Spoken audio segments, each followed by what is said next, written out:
In the past 2 weeks, I've shared games that I've played growing up from the PC and the PlayStation 2, and today we're going to wrap up this little mini-series with games that I played on probably what is my favorite system of all time. So my favorite system of all time is the Game Boy Advance, and yeah, as a game that is a handheld that you could take anywhere, the whole point is portability. Yeah, I had spent a lot of time with this, vacations. The Game Boy Advance came with me, and the PlayStation 2 stayed home. There were times I was able to bring the PS2 on the go, but for the most part, it was always the GBA with me. I had a Game Boy Advance, the horizontal version, when I graduated preschool, and then I got an SP later whenever it came out, and I don't remember when I actually got the SP, but I remember having the SP, and it came around with me everywhere. So that was a big part of my childhood, having that with me. So what's one thing you're going to notice while we talk about these games is that I have not gone back and played a lot of these games again. So I think the games that I shared for PS2 were definitely replayable games. The ones that are coming to mind were like Ape Escape 2 and Spider-Man 2, where I didn't beat those when I was growing up, but I had the mental capacity to beat them when I got older. Whereas a lot of these games now are not quite that same kind of like, I couldn't beat it then, so I had to beat it now. Just kind of like, I didn't beat it then, or I just didn't feel the need to beat it then. So I don't have as much of a connection to these games in terms of finishing them, but I do remember bringing each and every one of these with me, everywhere I went. So even though I didn't beat the games, even though I haven't replayed the games, they were still very, very important in the time that I actually had them, which is, for a childhood game series, that's the most important part here, in my opinion. So we're gonna get through them, and we'll talk about them. So first two kind of go hand in hand. A game that I talked about in the PC episode, that is Backyard Baseball. So I got two Backyard Baseballs here. This one is 2006. This one is 2007. And yeah, I liked Backyard Baseball on the PC. I liked it when I played it on PS2, and I loved it even more when I played it on the GBA. So 2006, 2007 is around the time that I became obsessed with baseball and playing Backyard Baseball. So it was a lot easier to play it just on the go. Obviously, graphics were not nearly as good, not that a kid cares about that, but I was able to get through games a lot faster. So I think in the console versions of the game, you can either do 6 innings or 9 innings, whereas on the GBA games, you could play 3-inning games. So 3-inning games, I could get through that in under 10 minutes, and you could play a whole season of 3-inning games. And I definitely broke these games in terms of just winning every time. I can kind of picture myself putting up like a 50-0 game in like a 50 run game in 3 innings, just because I kept finding ways to get power-ups and just kept hitting and played against a bad team, whatever it was. I really, really enjoyed playing both Backyard Baseball 2006 and 2007.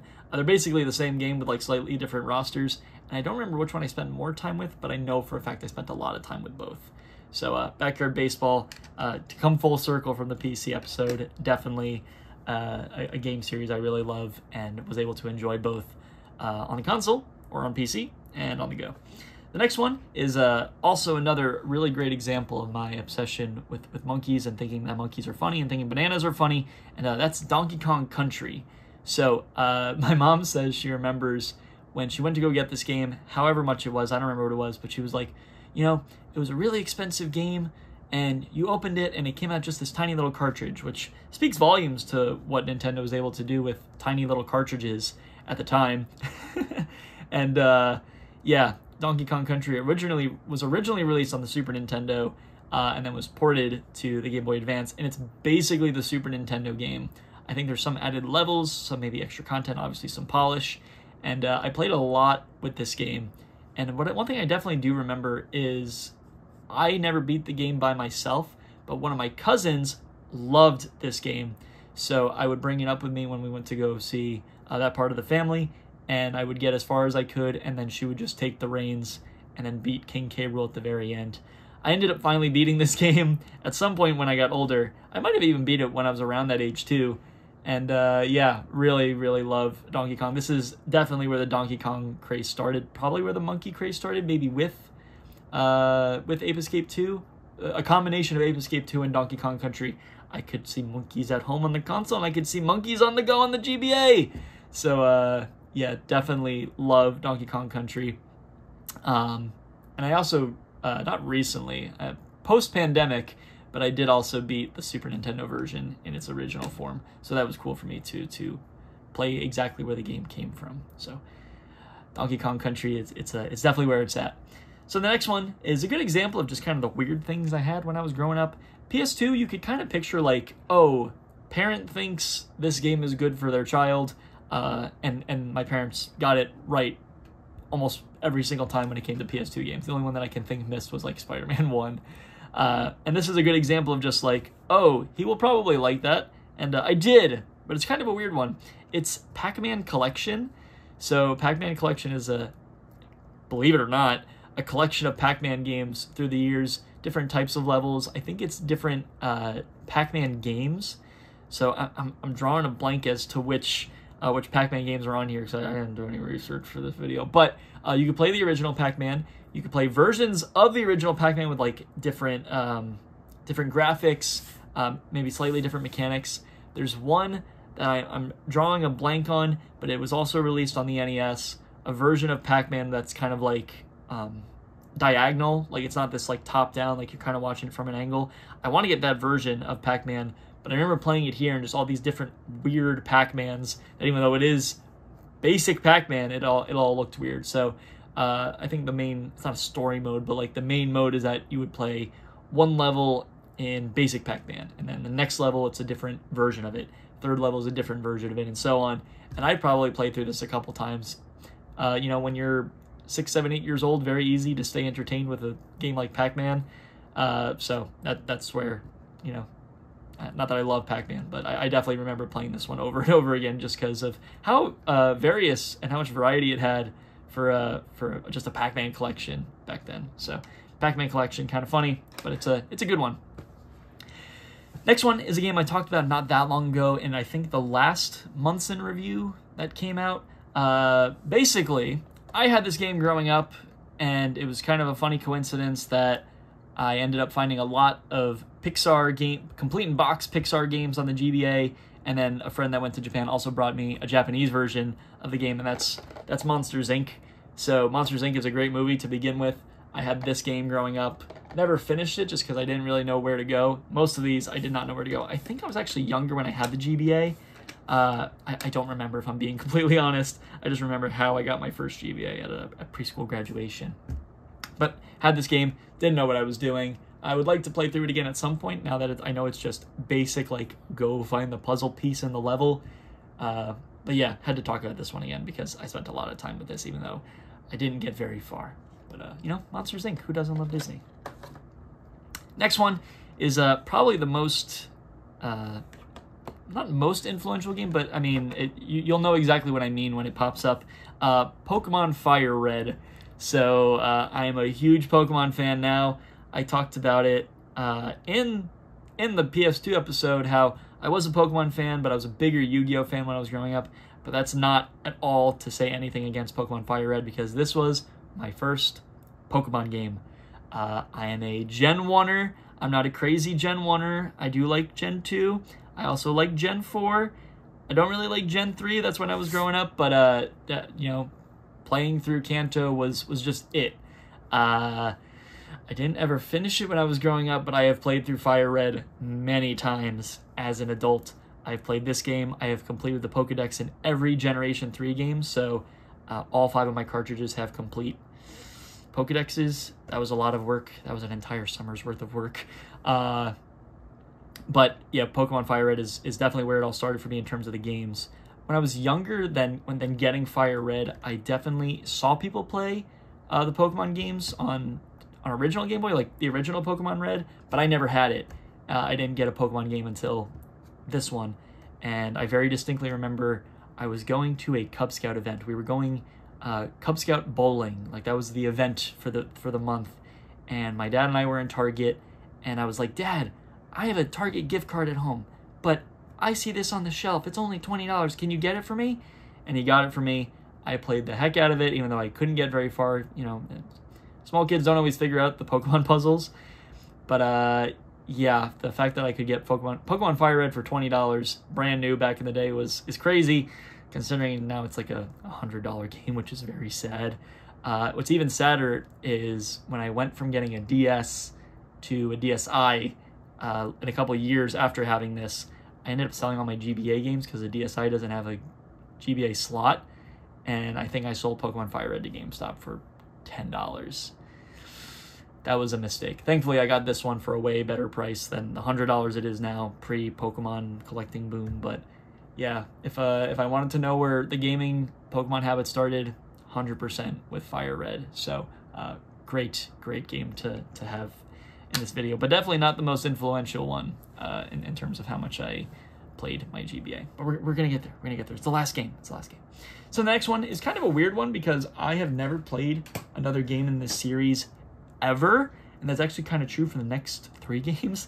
But this one is Sonic Advance 2. I have never once in my life played another Sonic game besides Sonic Advance 2.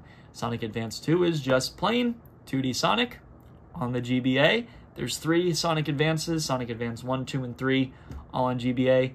And yeah, I mean, it's pretty basic for a kid to figure out.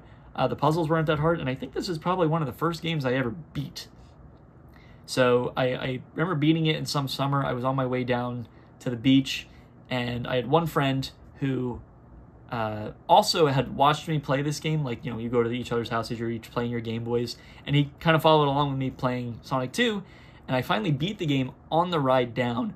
So I remember at the time, you know, cell phones were not a thing, so I had my mom call his mom just so I could talk to him and say, hey, I finally beat Sonic 2, isn't that cool? You know, being a kid, so innocent, such a better time. But yeah, that's one fond memory of Sonic Advance 2, besides the fact that it's, I think, probably the first game I beat, but also, you know, good memory of playing it with friends. So I'll never play another Sonic game in my entire life, but at least I'll always have Sonic Advance 2. Next one is a very, very funny one, because I can't tell you much about this game, but I remember a lot of the platforming with it. And this is, so bizarrely, Stuart Little 2. So I do like Stuart Little 1, the movie. It's a good movie. I know there's kind of a meme now that Stuart Little is kind of cringe, and that is true, but the first movie's pretty good. And I don't know why, but my parents, well, not, I don't know why, I know why. They saw this at some point, probably getting me a present for something, and they were like, oh, he likes Stuart Little, get that game. And they got this one, and I played it, and I didn't know what I was doing, as is the case for most of these games that we are talking about. So very, very silly. It's not a good game. There's nothing special about it. It's just Stuart Little. But it's funny, because I never saw Stuart Little 2. This is Stuart Little 2, not Stuart Little 1.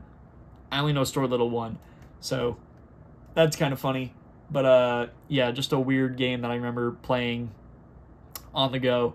And I think this complete in-box copy cost me a whopping, I don't know, like $6 in total. So weird piece from the childhood game collection. But yeah, I don't know. Stuart Little. The next one, going back to the Disney roots a little bit, we talked about a game like this on the PC.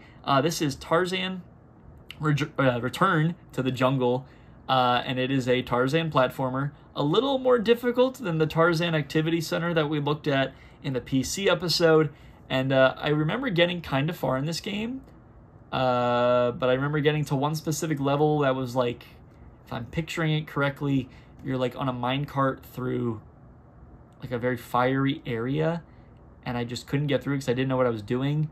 Or a similar level was like there was dinosaurs that were roaming the Tarzan universe. I could be totally wrong. This is just what I seem to remember.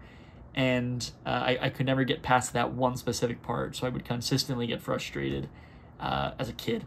Not frustrated, I just was like, I don't know what I'm doing. I keep saying that, I don't know what I'm doing. I'm not a good gamer. But, so, Tarzan, you know, it was Tarzan, so that's why my parents got it for me. And I did enjoy it when I was playing it, I just didn't know how to progress past the part where I just kept dying. So, that's a thing. The graphics on this game are really, really weird. You know, tiny little screen for Tarzan, but, it got the job done, I guess. I would like to play through the game again, but I picked it up not that long ago just to see how far I would get. And it's pretty easy to get lost, so I don't even know how I got that far as a kid. So, you know, maybe we come back to it at some point. But for now, it can sit in the backlog.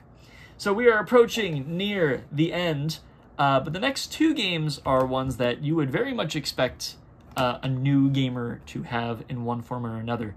So I'll introduce them in tandem. They are Super Mario Bros. Through the classic NES series and Super Mario Bros. 3. It was Super Mario Advance 4, Super Mario 3. Very strange. But these two games I have a lot of memories with. My dad was the only gaming parent. My mom didn't play video games at all, but he played both Super Mario and Super Mario 3. So I remember that anytime I was with him, he would actually take the time to play games. That's not at all like to disparage my mom. She just didn't play games. But my dad played these games growing up. I don't know if he had an NES, but he did play original Super Mario Bros. Because the second I played this and I was like, Dad, do you want to play? He would start playing it and he knew every shortcut, right? Like the shortcut in like 1-2, or weird like 1-up boxes that are hidden. So he knew everything of where stuff was hidden in Super Mario Bros. And he beat it on my Game Boy. My bad gaming confession is that I've never beaten Super Mario Bros. So maybe at some point I have to do that. But what I remember spending more time with was Super Mario 3. Obviously, Super Mario 3 is kind of just a better Super Mario experience. I know Super Mario Bros. 1 is classic, but you know, here you can at least save your game and have different parts of where you're playing. You know, you could pause and pick it up later. And this is probably another game that I beat mostly on my own. When I was with my dad, he would play some levels that maybe I couldn't get through, which he also did a couple times. He also did that with Frogger's Adventures the Rescue from the PS2 game. So good memories of gaming with my dad when I was a lot younger. But I remember this one very distinctly that we played through mostly together. So that's a great memory of my dad. But Super Mario 3, if I had to choose a Super Mario Bros. To play for the rest of my life, it's definitely Super Mario 3. Just way better game, way better graphics. You know, and it's not Super Mario 1, so that's enough of a difference. So Super Mario 3, definitely a fantastic game. If you play it in one form or another, definitely do play it because it's legendary. So this episode's another one that I just didn't know how to end. I didn't know what game I wanted to put at the end. I didn't know if I wanted to put Pokemon at the end. I didn't know if I wanted to put Super Mario 3 at the end, Donkey Kong Country. So there were a lot of good choices, even though there were a lot of like lesser choices. Again, I remember playing these games so much. But I had to end the episode with this one that I've actually showed off not that long ago because I have only recently recompleted this copy. I say recently, it was probably about a year ago that I completed my copy of it. And we will go back to Yu-Gi-Oh! With Yu-Gi-Oh! Eternal Duelist Soul. So I love this game, and when I tell you I've spent more time in this game than any other game here, I completely mean that. You know, as an adult, played Pokemon Fire Red longer than I did Yu-Gi-Oh! Eternal Duelist Soul, but as a kid, this was like the go-to game to play. So I talked a little bit in the PS2 episode about my affinity for Yu-Gi-Oh! When I was growing up, and yeah, this definitely fed the fire. This is like the perfect go-to Yu-Gi-Oh! Experience because you can play through 24 different characters. You can duel 24 different characters. And what I found is that in some of the other Yu-Gi-Oh! Games from this generation, there's like a little bit of like sightseeing to do. Like you kind of got to walk around to different buildings to find different characters. And all that is completely cut out in Eternal Duelist Soul. You literally just hit campaign and all the duelists are all available to you there, you know, after unlocking. And the cards that are in the game are all cards I remember growing up with. The characters are all ones from the anime. So this was the perfect way to get, you know, the Yu-Gi-Oh! Experience when I couldn't play with other people or I couldn't be with my friends. Eternal Duelist Soul was like the go-to. In the past couple months, I think, completely picked this game back up, started it from scratch, and my goal was to beat every character in the game 100 times, and I did. So I played through a couple different decks. You know, if you're familiar at all with Yu-Gi-Oh! I used an Exodia deck, I used a Burn deck, a Mill deck, and all of those were just keep the experience so fresh for me. And not even that long ago, I was like, you know, I need something just to get me through a day worth of gaming, just something relaxing. And I said, let me go back and play this. So I went back through, beat each character another 3 times, and that was enough to cure the itch. So Eternal Duel of Soul, definitely. If I'm not expressing it correctly, I absolutely love this game. I will forever love this game, and it was very cool to get a complete copy again and to play this game over again. I absolutely love it. I don't know if it's the most influential game from my childhood, but it definitely ranks up there with some of the other ones that we saw, at least in the PS2 episode. You know, Donkey Kong Country, Pokemon, Super Mario, Yu-Gi-Oh! Very much what you would expect from the little version of Max. So with that said, that wraps up the Childhood Games mini-series. Talked about PC games, talked about PS2 games, talked about Game Boy Advance games. I don't remember which one I got first, PS2 or GameCube. We were trying to figure it out. I want to lean with, I probably got my Game Boy Advance first, and even though it came first, I wanted to leave it for last because it was the most influential. So with that said, I hope you enjoyed this little bit of me talking about games that I grew up with. I hope you saw a little bit of the nostalgia in my face, because I still love 90% of these games, and will play through most of them again, you know, throughout my adulthood. So that says a lot about the games you grew up with from your childhood. So with that said, I hope you enjoyed the series. I hope you learned something about the games. Like I always say, if there's anything I missed in talking about these games, let me know. I want to continue to learn about them, even if I think I know everything about them, because they were childhood games. So with that said, thank you for watching, and bye.